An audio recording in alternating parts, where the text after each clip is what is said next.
Ya, terima kasih pemirsa, Anda masih bersama kami dalam Semangat Siang Indonesia. Indonesia harus semangat, Iya. walaupun di tengah pandemi ya, walaupun panas-panas, walaupun segala macam apa ya namanya Kejenuhan juga karena di rumah ya, di rumah terus. Kita udah 6 bulan lebih ya Mel ya, menghadapi yang namanya pandemi itu. Enggak, kita harus tetap semangat. Harus semangat dan harus bisa berdamai dengan virus corona. Iya, berdamai ini istilah lainnya new normal pemirsa. Kita masih terus membahas yang namanya kesiapan menyambut new normal. Jadi new normal itu tadi ada anggapan bahwa ini hanya adaptasi begitu ya. Kita kebiasaan juga hidup baru. Bagaimana kita harus hidup berdampingan dengan virus, tapi tetap roda kegiatan perekonomian tetap berjalan lancar begitu ya, dengan memperhatikan protokol-protokol kesehatan yang sudah ditentukan. Tadi kita sudah membahas bagaimana kesiapan sektor pendidikan, sektor keagamaan. Sekarang segmen ini kita akan membahas bagaimana kesiapan daerah terdekat kita, daerah sekitar kita dalam menyambut new normal di sektor bisnis. Jadi kemarin pemirsa, Gubernur Ridwan Kamil sudah meninjau bagaimana kesiapan new normal di Kota Bekasi, dan beliau bersiap, mengatakan siap katanya seluruh aktivitas bisnis boleh dibuka mulai periode Juni 2020 ini. Nah, usai mendampingi Presiden Joko Widodo meninjau simulasi penerapan standar protokol kesehatan di pusat perbelanjaan di Kota Bekasi, Gubernur Jawa Barat Ridwan Kamil menjelaskan ekonomi di Jawa Barat akan beradaptasi terhadap normalitas baru atau new normal life. Sementara bagi wilayah yang sudah dinyatakan zona hijau, sejumlah toko dan mal akan dibuka secara bertahap dengan catatan membatasi pengunjung yang datang. Menurutnya, toko atau mal yang akan dibuka wajib memberikan pemberitahuan apabila terjadi kepadatan pembeli yang berbelanja. Warga yang berkunjung wajib menunggu sampai pembeli yang pertama keluar. Selain itu, pengunjung wajib menggunakan masker dan sarung tangan selama berada di pusat perbelanjaan. Dan pembukaan pusat perbelanjaan ini adalah sebagai salah satu upaya pemerintah dalam membangun perekonomian masyarakat di tengah pandemi COVID-19. Ya, begitu ya. Ternyata benar kan kata aku tadi ya? Betul. Di Bekasi sudah beberapa mal sudah diperbolehkan berbuka, tapi tetap harus memperhatikan protokol kesehatan. Iya, dan bukan hanya di mal saja yang sudah dibuka. Ternyata 3.000 industri di Kota Bekasi pun sudah dinyatakan untuk dibuka dengan berbagai macam kebijakan seperti itu. Nah, seperti apa informasinya berikut ini pemirsa. Ya, pemirsa, meski belum semua perusahaan beroperasi, sejumlah pabrik di kawasan industri Cikarang, Kabupaten Bekasi dipastikan siap menerapkan penataan normal baru dalam menjalankan aktivitasnya. Di era new normal nanti, perusahaan industri diwajibkan mengikuti protokol kesehatan mulai dari menggunakan masker, cuci tangan sebelum dan sesudah aktivitas, hingga penerapan social distancing selama masa pandemi berlangsung. Dan juru bicara gugus tugas COVID-19 Kabupaten Bekasi memastikan 3.000 perusahaan sejumlah kawasan industri telah dilakukan sosialisasi atas penerapan normal baru. Pemerintah daerah juga saat ini sedang merumuskan peraturan bupati atas rencana kebijakan normal baru. Pemkab Bekasi memastikan jika perusahaan tidak mengikuti aturan akan dikenakan sanksi ringan hingga penyabutan izin perusahaan. Selain zona ekonomi, kebijakan normal baru di Kabupaten Bekasi juga berlaku di sejumlah tempat, di antaranya pendidikan, pariwisata, olahraga, hingga sarana ibadah. Gitu ya, bangga lah ya. Betul sudah sekali. Siap katanya begitu. Tapi sebenarnya sebelum pemberlakuan new normal pun beberapa industri strategis memang tetap berjalan gitu selama pandemi kemarin. Sekali. Dan ini tentunya tidak membuat hal yang canggung lagi untuk para karyawan sendiri yang bekerja untuk menerapkan yang namanya protokol kesehatan karena memang sudah terbiasa atau sudah berkenalan sejak lama seperti udah itu. Biasa lah ya, mudah-mudahannya jadi tidak canggung lagi, benar kata Amel.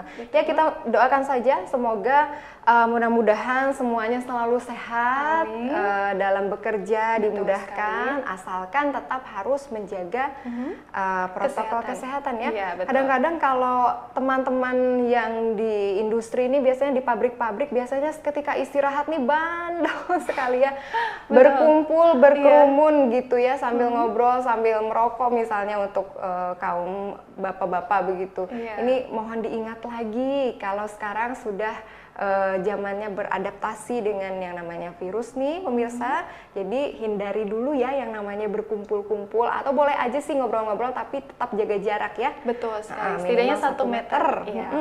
Gitu. Dan jangan lupa ketika sudah beraktivitas di luar untuk mencuci tangannya kembali. Iya, gitu. iya. Karena untuk menjaga kesehatan di alat-alat di kantornya masing-masing kan juga itu perlu yang namanya sterilisasi sendiri ya.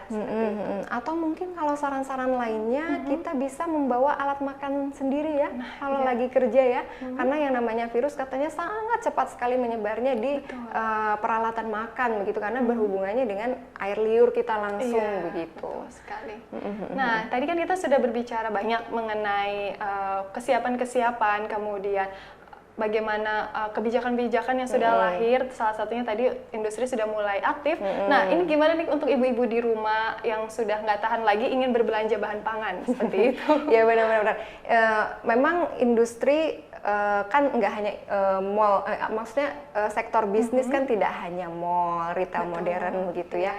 Ada juga pasar tradisional juga sudah mulai beberapa diperbolehkan buka. Berarti sekarang tugasnya adalah bagaimana kita menjalankan yang namanya kebijakan new normal ini demi kepentingan kesehatan pribadi kita dan juga orang banyak begitu. Ini kita rangkum pemirsa bagaimana tips aman belanja bahan pangan khusus ibu-ibu nih di rumah ya, yang mau ke pasar, yang mau ke retail modern agar tetap sehat dan terhindar dari yang namanya virus, ini bisa dilakukan.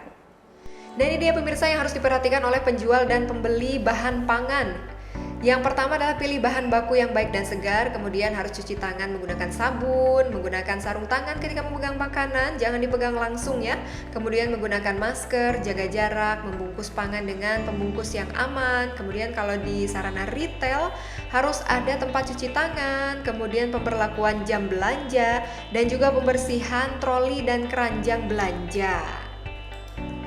Kemudian ini ada tips belanja pangan aman di retail modern. Pemirsa harus membuat daftar belanjanya terlebih dahulu, kemudian perhatikan urutan belanja.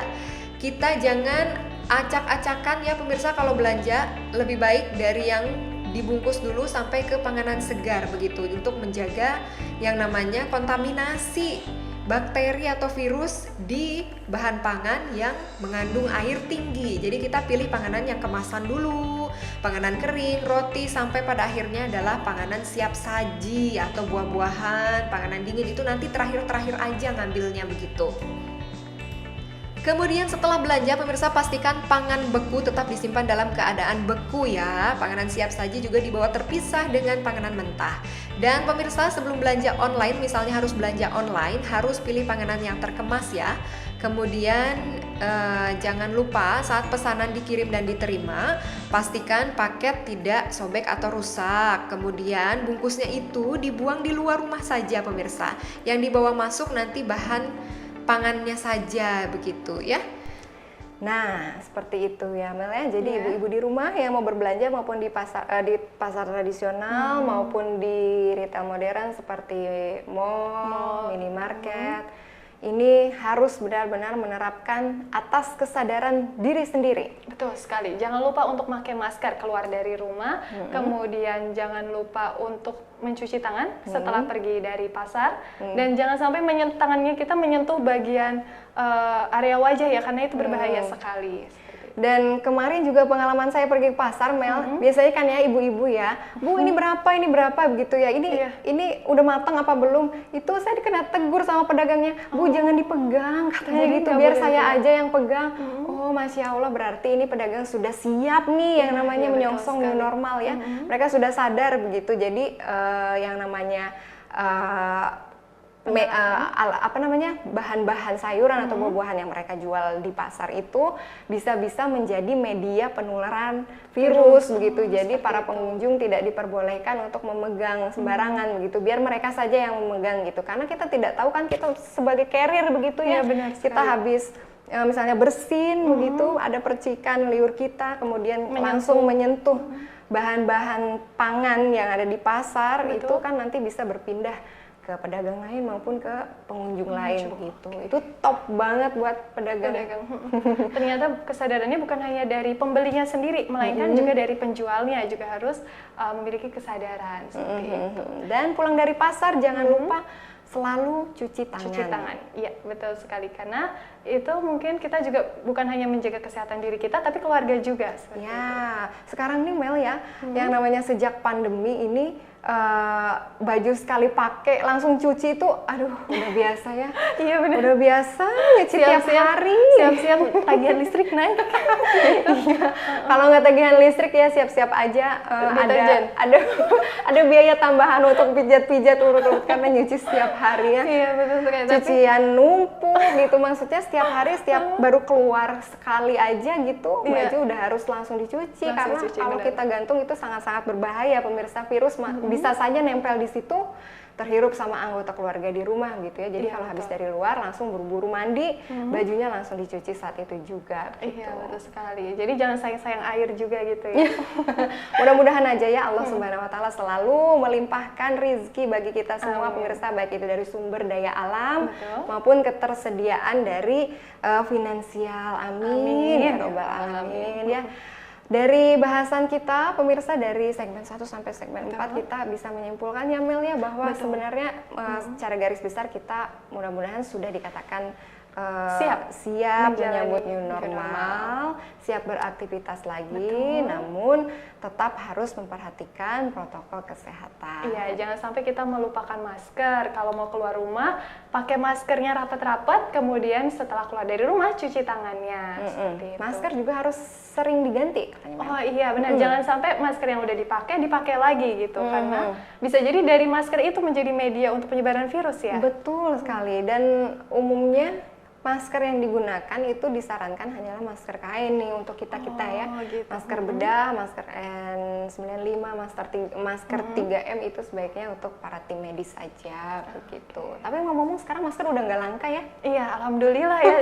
Bisa kita temui juga di pinggir jalan gitu. Terus saya jadi berpikir nasib orang-orang yang kemarin menimbun, aduh kasihan deh gitu. Nyesel deh udah nimbun. Tuh kan ya, yang namanya nimbun-nimbun itu nggak baik lah ya. Iya, namun terbukti kan sekarang udah nggak langka lagi. Sekarang dengan masker kain saja kita sudah ikut serta dalam berperan dalam mencegah penyebaran virus corona. Mudah-mudahan ya kita terus mematangkan diri baik pribadi maupun secara kedaerahan untuk menyongsong yang namanya new normal. Bagaimana pendapat Anda pemirsa? Apakah menurut Anda kita sudah siap atau menurut Anda mungkin new normalnya harusnya disediakan apa? Boleh ya, silakan ya berpendapat ya. Lewat apa Mel bisa? Nah, ini melalui akun media sosial kami di WA-nya yaitu di nomor 0812-8996-6998. Nomornya ada di bawah pemirsa. Dan selanjutnya bisa juga melalui akun Instagram di @officialbadartv. Selain itu, kita juga bisa saling sapa pemirsa melalui YouTube channel kita di Official Badar TV. Jangan lupa subscribe dan like setiap video kita. Kita akan bahas segala sesuatu yang menarik lagi pemirsa sambil ngobrol-ngobrol di siang hari, tapi nanti lagi ya. Iya, betul. Sayangnya kita sudah ada di penghujung acara pemirsa. Senang sekali kita dapat menemani Anda 60 menit ke belakang. Nanti kita akan bertemu lagi mudah-mudahan di episode lainnya. Akhir kata saya Dita Ruspendi dan rekan saya Amelia Ratna beserta kerabat kerja yang bertugas pamit undur diri. Terima kasih atas kebersamaan Anda pemirsa.